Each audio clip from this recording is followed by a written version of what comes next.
Hi there, Scott Pohl with On Track Pro Shop. We have 3 locations in the Twin Cities. Feel free to check us out.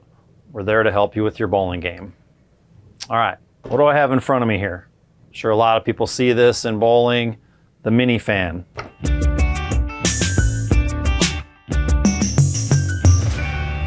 Well, what can it help with? Number one, if you're feeling like you're a little bit warm in the bowling center that day, who knows, it might be a little bit humid, warm outside, or there's just a lot of people in there and you're feeling hot. A lot of different ways to use the mini fan to help with this. Numerous professionals, even on TV, are using the mini fan because they're bowling under the bright lights, a lot of people jammed in that small area. All right, a couple of common areas that people use it.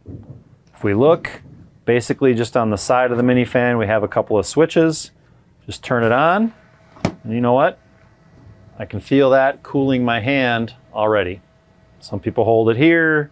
Some people just put it a little bit closer. All right, very nice.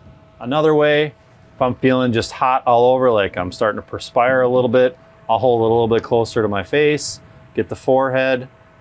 Works really nice. You can use it while you're in the bowling area, or some people call it the settee area. Helps you cool off in between shots. Nice thing about the mini fan, very affordable, also small in size. It can fit a lot of accessory bags, a backpack, or even a 2-ball or 3-ball bag. Mini fan fits right in there. It's a great on-the-go item.